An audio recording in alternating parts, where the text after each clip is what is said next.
আর এর মধ্যে আপনাদের জানাবো পার্থ চট্টোপাধ্যায়ের জামাই কল্যাণ ভট্টাচার্য, আপনাদের জানিয়ে রাখি একেবারে তিনি রাজসাক্ষী হতেই তার চার্জশিট থেকে অব্যাহতি মিলল। প্রাথমিক নিয়োগ দুর্নীতির মামলা থেকে পার্থ চট্টোপাধ্যায়ের জামাইয়ের অব্যাহতি, আর অভিযুক্ত নন কল্যাণময়, এখন শুধুই রাজসাক্ষী। ইডি সূত্রে এমনই খবর, চার্জশিট থেকে নাম বাদ দিতে ইডির আবেদনে সাড়া দিল আদালত।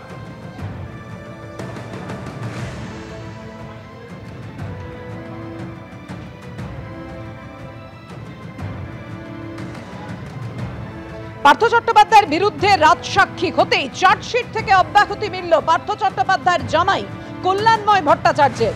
প্রাথমিকে নিয়োগ দুর্নীতির মামলা থেকে এবার অব্যাহতি, আর অভিযুক্ত নন কল্যাণময় ভট্টাচার্য এখন শুধুই রাজসাক্ষী।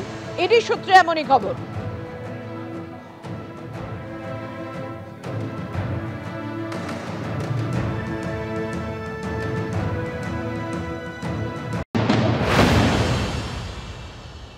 সেটা এখন সাক্ষী হলো, সে প্রসিকিউশনের পক্ষে যদি সাক্ষী হয় তবে তো সে অভিযুক্ত হতে পারে না আইনত।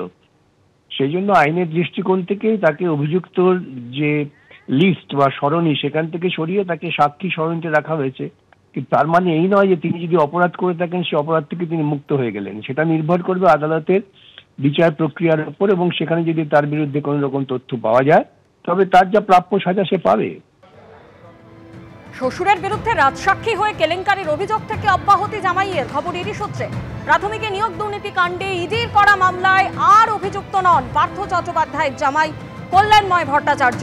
ওই মামলায় এখন শুধুই রাজসাক্ষী তিনি।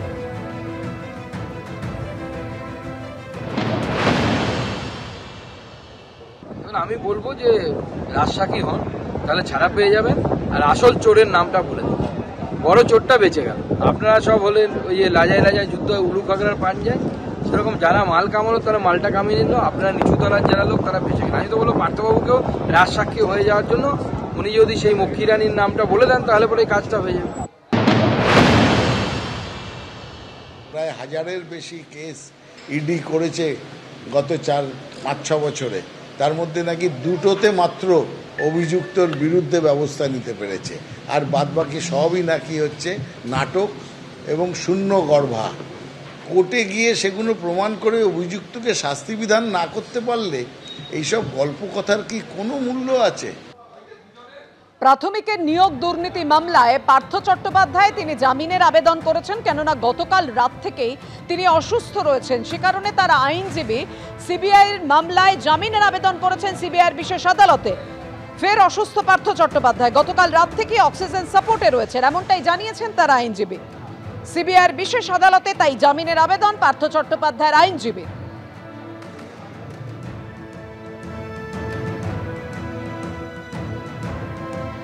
তো উনি আরএন-টেগরে ভর্তি হয়েছিলেন, আরএন-টেগর থেকে টেম্পোরারি সুস্থ হয়ে এসেছিলেন, তার রিপোর্টও আরএন-টেগর কোর্টকে দিয়েছিলেন।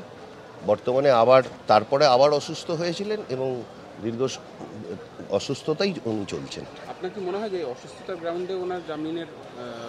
না, আমরা মেরিটে জামিনের আবেদন করেছি।